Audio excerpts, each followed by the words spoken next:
Welcome back to Behind the Fiction. We have a very special edition today with a special guest, Michael Anderle, and a very special guest, Bethany Anne, who, due to military restrictions, and there are all kinds of rules that we don't completely understand, but she's joining us, but there's no video for Bethany Anne because no one can really know where she is. And it's just very secretive. So bear with us as Bethany Anne has no video, but she is here to answer fans' questions. And I'm not sure what she thought when we posed this idea to her. I assume there were some expletives involved in her initial negative response, but somehow Mr. Anderle talked her into it. Thanks for having me. Let's just point out how much more special I am than Michael Anderle, please. I'd just like to point out that the reality was that she couldn't figure out how to handle the technology. That's all I'd like to say. At least that's the story I'm sticking to. Whether or not that's accurate is different. Well, but we're blaming Tom. Yes, she has people that do this for her, but using technology from 2021 is probably not in their wheelhouse right now. There has been a few hiccups, I'll just say. Adam and Tom are probably laughing their heads off right now. Oh, you don't even know the half of it. All right, let's get to this. We have questions from readers / listeners to the audiobooks and or just the ebooks or physical books. First question is from Wendy Bonnell. And I think this is a great question with everything that Bethany Anne has going on. How do you keep it together, Bethany Anne? What a great fucking question. Caffeine, like a metric fuck ton of caffeine. Also, I don't know if anyone noticed, but I'm just a tiny bit stubborn when I decide I'm going to make something happen. I learned the hard way to lean on those close to me. Delegating isn't easy when you're the kind of person who likes to have everything under control, like I do. I love to have things under my control, but without the people who support me, the war would have been over before it started. But caffeine, definitely. Where does that caffeine come from? Oh, good question. We all know the answer to this. And if you say Pepsi, I'm going to wring your fucking throat. Don't even. Coca-Cola, of course. I was so tempted, but I was like, I wasn't really going to push. Don't even go there. You want to know how to piss me off real quick? Go there. Well, Right. I would just like to say Nathan is the one that tried to put me up to that. That's all. We can go to. I'll take second question. I will take it up with him later. Thank you. Moving right along. Dorothy Lloyd, a very, very long time fan, has asked, would you change anything you've done to date? Whew. If I started that shit, I'd be a neurotic mess. Could I have been more aware of some stuff? Yeah. But as pretty much everyone likes to remind me, looking at you, Dad, John, Cheryl Lynn, Barnabas, Stephen, and whoever else I can feel staring at me right now, I'm just one woman. Are you sure? You got multiple personalities in there. Very true. But right now, I'm just one woman. Okay. This is all me. I've got a question for the author and creator. Mr. Anderle, as the inspiration behind Bethany Anne's adventures, is there anything that you'd like to change in her life? I'd probably make it a little shorter. I mean, I guess I wouldn't have gone and divulged the dark times in, the Baba Yaga aspect of it. I think that perhaps maybe it was a little bit personal in sharing that with it. And, it was a dark time for all of us, those living it. Sorry, Bethany Anne and myself for having to, exchange the reality to something we could understand over here in, the Sol system. But sometimes we need that reality and that rawness to drive things home. No. That would be my argument against that. Okay. All right. I'll accept that. It's out there anyway. It's not like I can do anything about it. So I'm going to go with moving right along to Veronica Stephen Miller. Happy Stephen. No, Stephen. Would you want to go out for a girls' weekend? Fuck yeah. I know a spot. I'll have Adam send you the coordinates. Drinks on me. Let's do it. All right, Well, Veronica, okay. I hope you've got transportation because I Yes, don't think yeah, it's going to be right around the corner. Yeah, LMBPN is not responsible for transportation on this. Just I want to was clarify told that. you would foot the bill. Bethany Anne, are you going to be in town in November? Maybe you'll be comments. here. All right, we've got the next question is from John Ashmore, a very much appreciated member of our JIT team and who's been around the world of Bethany Anne for a long time. John's question is, do you foresee the emergence of magic on Earth? Did you? Did you? Yes. Did you? Did you? Yes. Thank you. Well, Arthur C. Clarke saw it a long time before I was enhanced. It stood to reason that eventually the abilities we gained from Cartherian technology would evolve into something that looked an awful lot like magic to the unenhanced. If you're asking if I read that quote of his and let my imagination run with the practical applications of it, well, that would be telling. I'd like you to tell, because I certainly didn't see that shit coming. That's why I'm running the show. Oh, true. Dave Hicks, a wonderful individual also that has helped us quite a bit. Why did you not go back after Akio was picked up? The damages that could have been mitigated are astonishing, and powerful leaders have a responsibility to protect that which is theirs, as Earth was and is. In case you didn't notice, I've been a little bit busy fighting a war. Was I supposed to stay on Earth? Hold everyone's hands and wipe their asses for them while the Cartherians did whatever the fuck they wanted to every other race in the inhabited universe? Some people don't stop to think beyond their own needs or the needs of their species or planet. I consider the needs of everyone. When I came back from Michael, I did what I saw was the only practical solution. I gave humanity protection from alien invasion in my absence and the means to grow as a species and create paradise.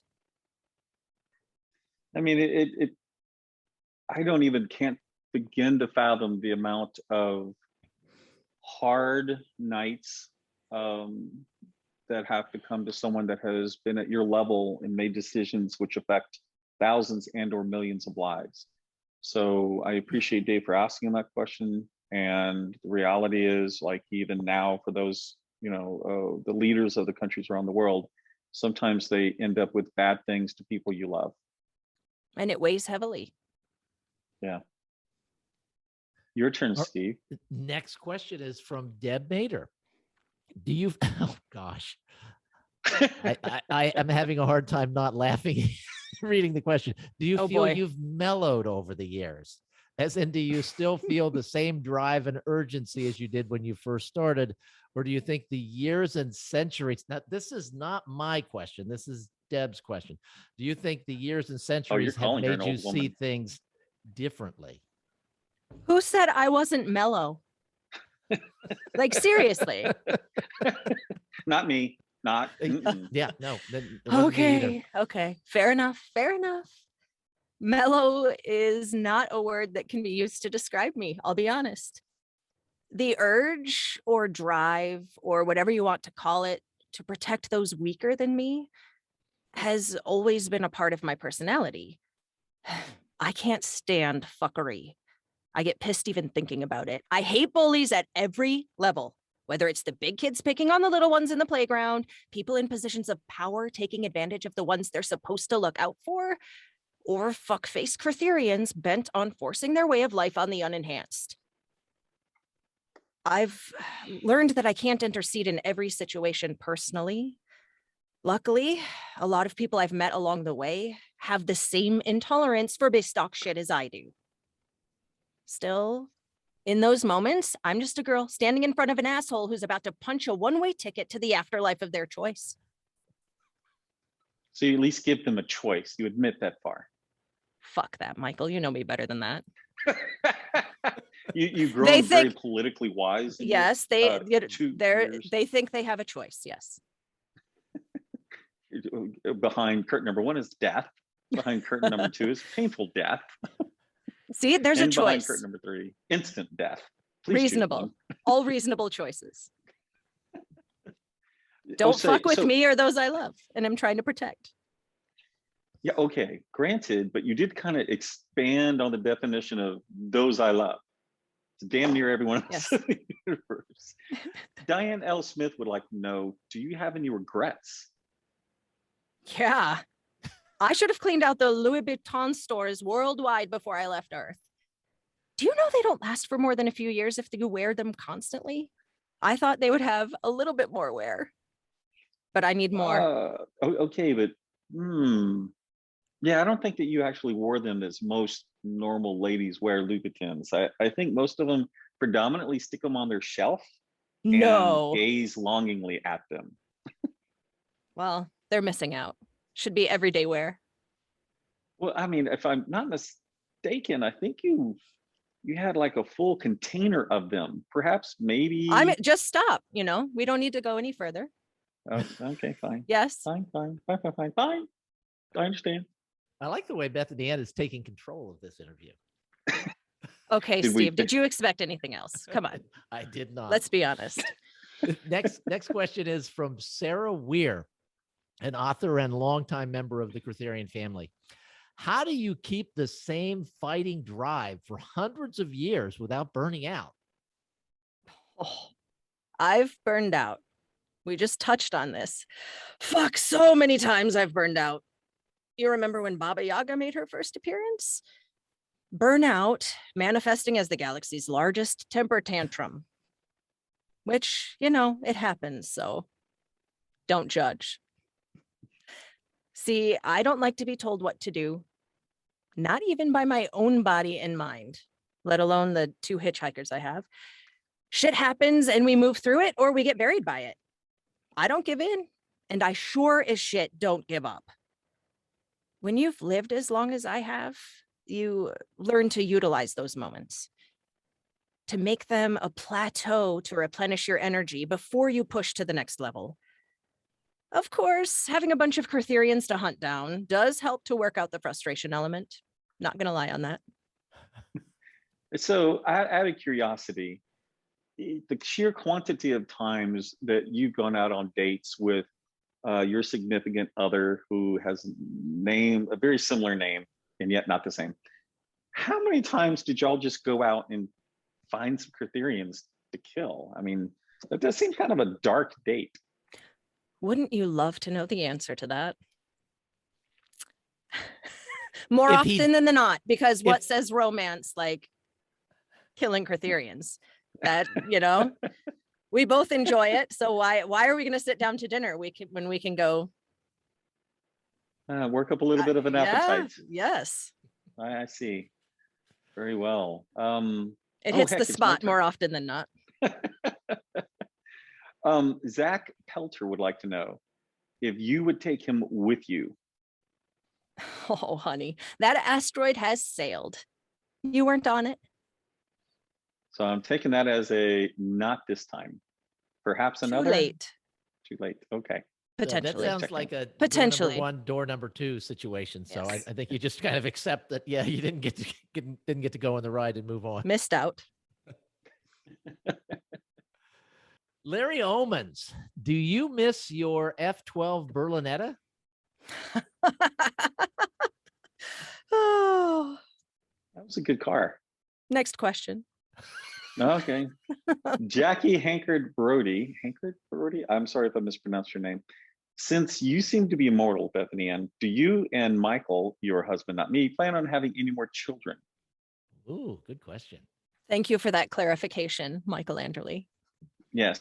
Not you. This is Michael, Okay. not. No. I have 2 amazing children, and I don't know if you've heard, I have grandchildren now. I like being able to just hand them back to their parents. I'll let you in on a secret. This is a very special secret, but you better promise you won't tell Michael. Do I have your words? Yes. We'll say yes. Hello, Steve am is- I talking? Yes, Steve is putting his hand up. If Jackie doesn't do this. Completely fearful of door number 1, door number 2, and door number 3. So I'm just agreeing with whatever you say, Bethany Anne. That's right. So I like to make Michael sweat sometimes.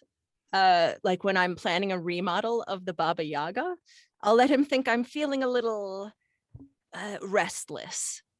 And then he's relieved when he finds out I'm just planning to spend the GDP of a large planet on renovations. Good instead of answer. anything else. Good answer. Andrew Thorogood would like to know, if Adam and Tom hadn't taken up residence in your head, how do you think your life would be different now? Oh, let's see. I guess for a start, I'd be down two of the best friends anyone could ask for, honestly. If I'm completely honest, there have been times one or both of them have pulled me back from the edge. They've been my constant companions. They're family. As much shit as I like to give them, I guess without them, I would have been lonely and I never would have known it. Yeah, I have to admit that perhaps I was just a bit jealous. It would be cool to have an AI in my head, I think. You think? Most of the I time, think, yes. except for the part where if it gets hot and gets overheated and your brain just starts to boil, that piece wasn't so wild to me. Oh, All right, Justin McCarley? McCarley. That sounds better. Apologize, Justin.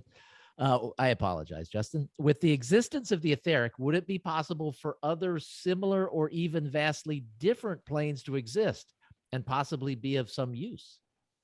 Wow, that's a high level question. I have my answer already.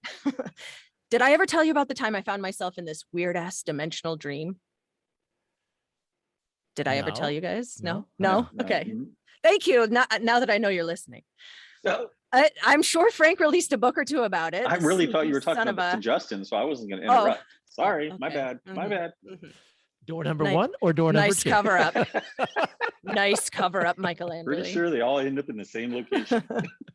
Anyway, I'm sure Frank released a book or two about it, the weird ass dimensional dream, because he's a sneaky son of a. Okay, I digress. I woke up one day and found myself in this bar, Bob's Bar. No idea how I got there, and neither did most of the other customers. So we got to sharing our stories, as you do, and it turned out we were all from different universes. Weird, right? I thought it was a dream until one of the people I met there showed up at my front door. I remember those stories. It's a little different. So yes, the answer is I knew I could count vastly. on Frank. Well, I mean, you might remember way back in the beginning when he was just underneath that building. He was the only guy that was kind of part of his group. It's kind of hard to be a black agency when it's just one person. But as he started writing all of these things, and instead of growing old, you ended up putting him in the pod doc and making him younger. And then he wanted to write stories, which he released, and kind of became an author in his own right. So that was, all that was those notebooks cool. Filled up all those notebooks. Exactly.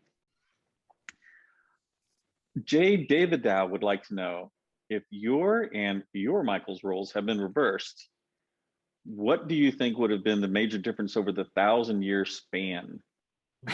Did he pay you to ask that question? That's my question back to Jay. Who am I kidding? He threatened you, right? He must have threatened you. Well, tell my loving husband that things would have been very different if I had been first into the pod doc. For a start, I would have kicked the crap out of Tom while he was still in his ship. That's to start with. Ah, damn it. If I had been first, Tom wouldn't have been forced to implant himself in my body. I wouldn't have learned a thing, and the Ctherians would have rolled right over Earth. I would have walked right into the sun before taking innocent life. I swear, if any of you tell Michael I actually admitted that I'm more inflexible than him. I think we have somebody mentioning that Mike is mumbling as if he didn't already know. Is it too late to stuff him back in the etheric? No. You're on your own, Michael.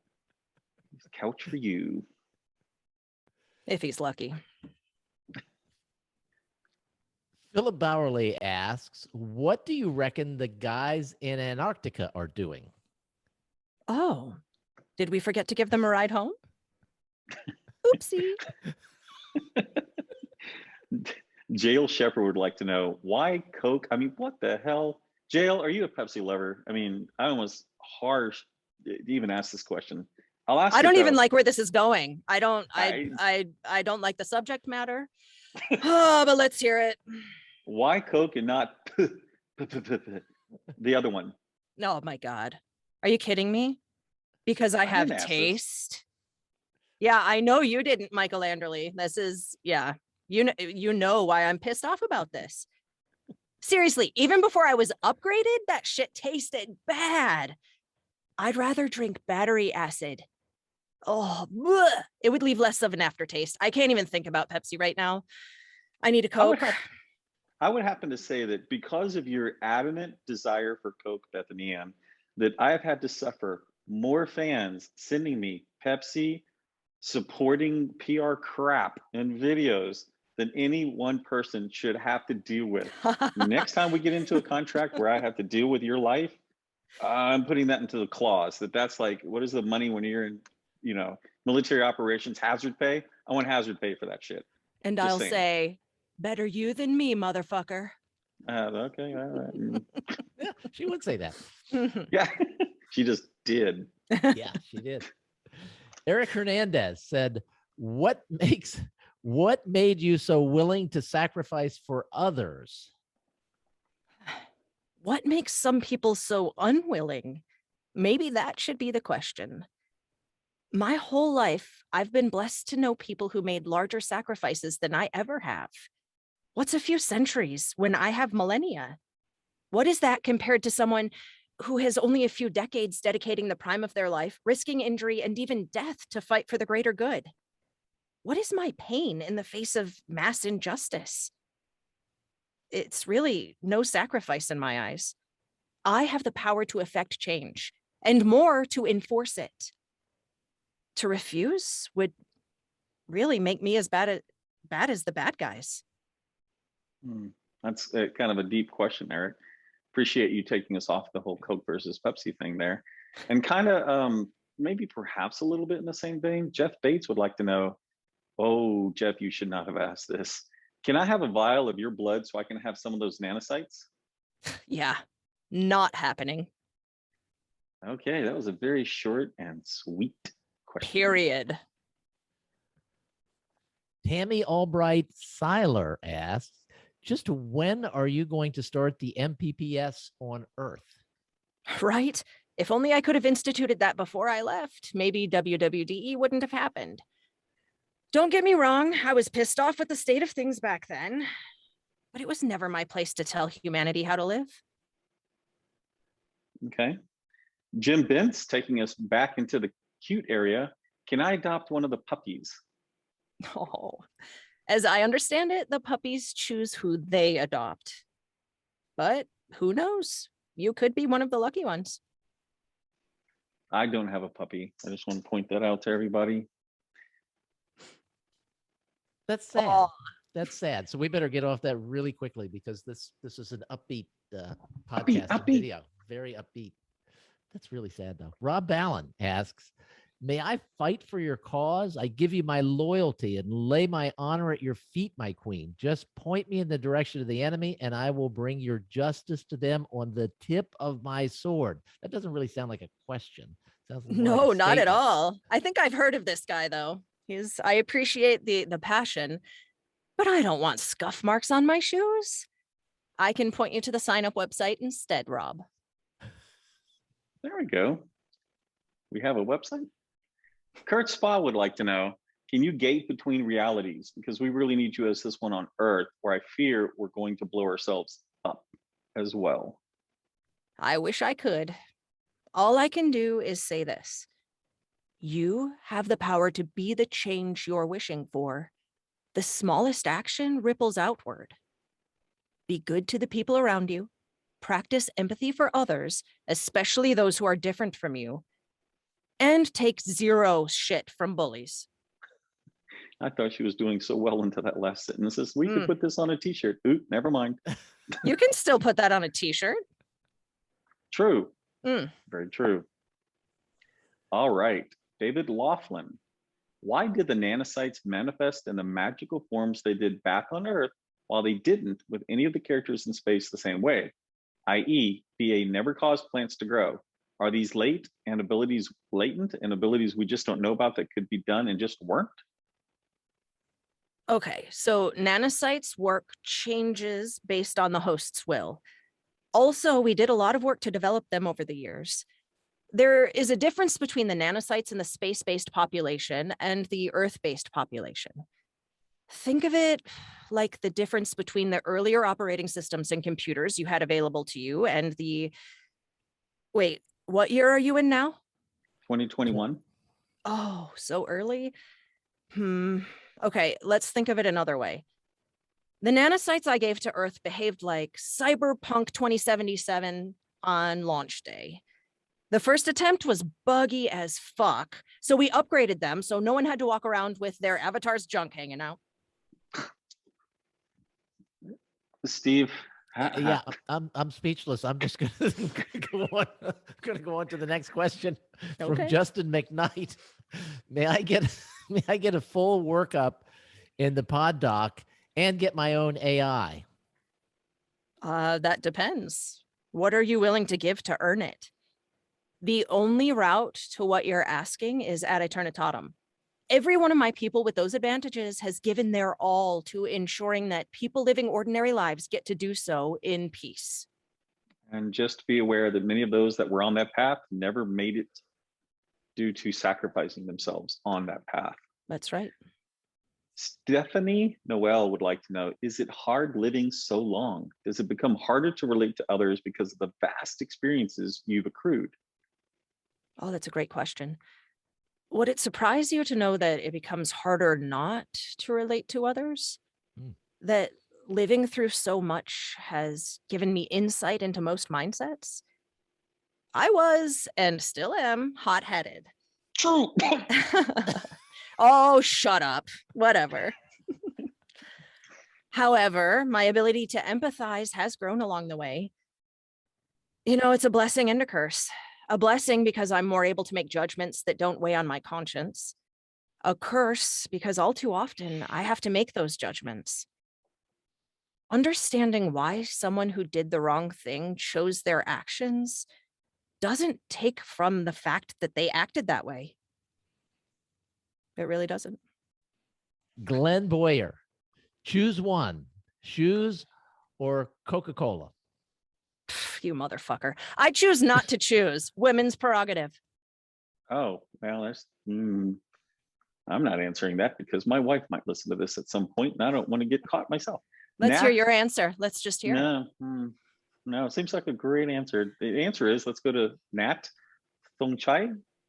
Man, I hope I'm not pronouncing that horribly. Why isn't there a BA special on the menu at All Guns Blazing? There is if you know about the secret menu. That doesn't surprise me whatsoever. Andrea Lorson asks, oh, see, I have a hard time pronouncing this, but why Christian Louboutins and not M. Louboutin and not M. Jemmy when they are superior for standing all day? Do you want to try that question again? Yes. And somebody tell me. No, I gotcha. M. Jemmy are nice, but they're not my beloved. There's definitely an emotional factor. It's the red on the bottom, isn't it? It's the same color as the blood of your enemies. It blends in nicely. A wonderful person who helps us a lot here at LMBP and has been around for so many years. Mickey Cocker would like to know, which of all of those you've met is your favorite species? Ooh, that's a hard one. I've met a lot of different species, but my favorite will always be humans. Not just because I am one, but because we have a tendency to bond with pretty much every species we come across. We're rash and courageous, and we don't know the meaning of the word quit. We turn enemies into friends. We create, we innovate. We have built whole civilizations from nothing. We get up when we fail. We brought music and art to the stars. We're competitive as fuck. We create community wherever we are. When we set our minds on something, we don't stop until we achieve it. While I've seen all of those qualities in every other species at one time or another, we have them all at once, and we have them in abundance. Nice. Appreciate the question, Mickey. Joanne Rimmer asks, which of TQBs did you have to bitch slap the most over the years? That's a great question. Oh my God, Scott, no question. Definitely Scott. There's not even anyone else in the running. Oh, really? I mean, a lot of people are going to that think that maybe motherfucker. John was it, but he seemed a little No, more Scott, respectful. hands down. He knows what he's done over and over. I think we might have to go deal with Scott a little bit more in depth. Margaret Zielinski asks, one of the many to ask something like this, can I go into the pod doc to fix my medical problems? Pretty please. Oh, I added the pretty part. yeah, that just makes it so much easier to answer. Thanks, Michael. You are my people as much as everyone in my own universe. And it hurts to know you're suffering. If I could get to your version of Earth and heal every one of you right now, I swear that nothing would keep me away. Nothing. Wow. That's got to be hard. Mm-hmm. Joanne Parker Williams asks, can you imagine the degree of emotions you'll feel when there is finally peace? So imagining that day is what got me through some of the hardest times. Being reminded of what we've been fighting for all this time has saved lives on more occasions than I care to admit. I don't have the patience for the political bullshit required for maintaining that peace. When the urge to put my foot down becomes overwhelming, I close my eyes and picture the end goal. The day will come when I can wake up and know that there's no threat. And the only thing I have to do is whatever the fuck I want to do. I wonder what hobbies you'll pick up. This is just me. I'm not asking someone's question. I don't know what hobbies you would pick up. I can't imagine you doing a cake in a kitchen. I think I might like to throw on an apron once in a while, but it won't be for cooking. Jackie Rawlinson, moving right along, has said, did you prefer the simpler days on Earth, fighting vamps, or being up in space dealing with aliens? Oh my God, vamp or alien, a fuck knuckle is a fuck knuckle, whatever the species. There was an element of danger in the early years because I was so unsure of my abilities, and that made things exciting. But it was anything but simple. I had a constant fear of losing someone close to me. More recently, I have the assurance that I can deal with whatever comes my way. And upgrading those closest to me has reduced the anxiety one of them might get seriously hurt or killed. So that has its benefits. We won't, we agreed that we would not speak about the next story, the last story in the core Arthurian Gambit. And, you know, the moment of silence we would need to have for a couple of those that have moved on. So Steve, if you would take it to the next one. Ian Grease, Gress. I hope I pronounced that correctly. What's your favorite part of space? My favorite part of space is wherever my husband and children are. That's a no-brainer for me. There's no place like home, wherever that is at the time. Oh, I want to see Steve's face, because Michelle Jones just laid you one with a bomb in the middle of it. Yeah, how did this work out this way? Michelle Jones asks, how hot is sex with Michael? Well, there was that time the building burned down around us. But I think, Steve, you should ask that at least 6 more times. Can we get different inflection on that question? Oh, right, please, because everybody... Now I'm blushing. Yes. Can you slow it down in a couple of places, please? So for everyone who's listening, if there is not at least 2 or 3 versions of Steve asking that question, it means he's had the editors rip them out, and he's not being fair on how many times he blushed and stumbled over that question. I just want to say that. And that may get cut out as well. I knew it. Damn He has the power. it. Yes. Oh man, I can't even say I'll put it in author notes because you edit those last two. Damn it. Moving on. How do you walk in those high heels? A well-made high heel has perfect arch support and is as comfortable as wearing flats. Though many people don't believe that, it's completely true. More for me since I prefer heels and I'm so used to wearing them. Walking isn't the problem. Finding a way to reinforce my heels so I could fight in them took far longer than I was happy to wait. It took way too long. Yes.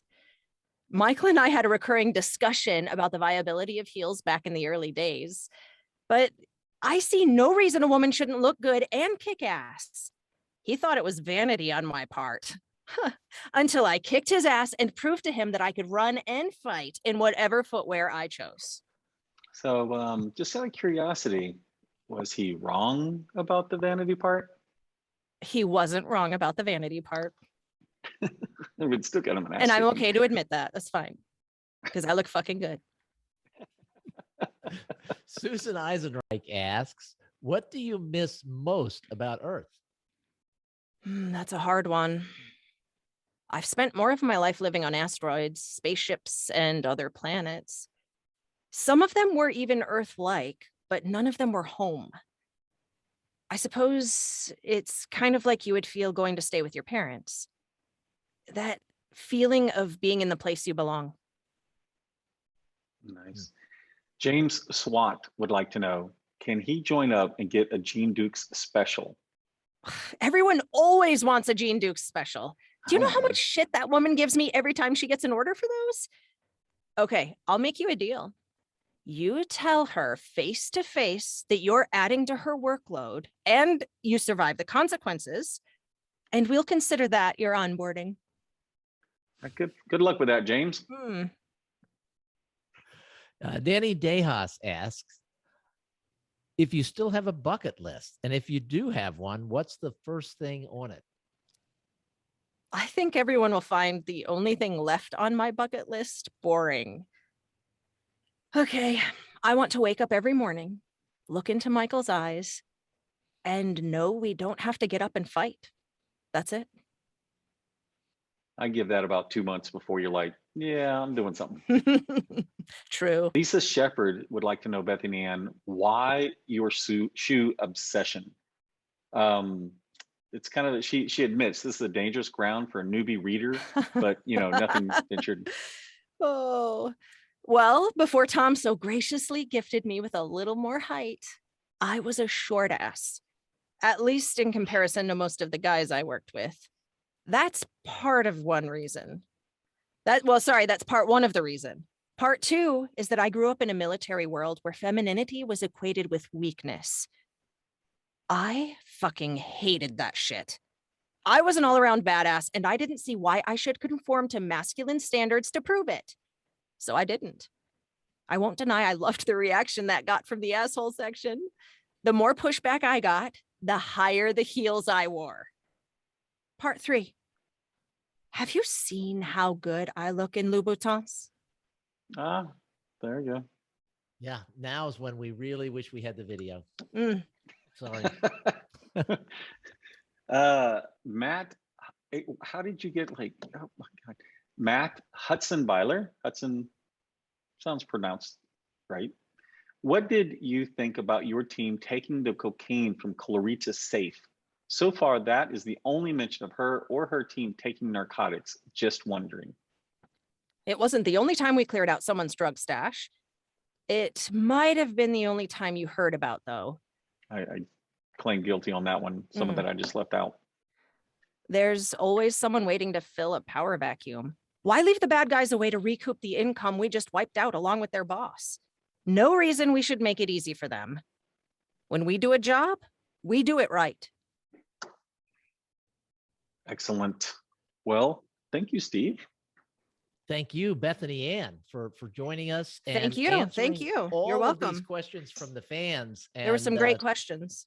Thank you for all of the adventures through the years since 2015, when the books came out. But True. of course, you've been around forever, seemingly. It's been a and, ride. way into the future. So thanks for Yes. sharing your life with us. Thank you. Thank you very much. Appreciate it. Bye-bye, Bethany Anne. Bye-bye.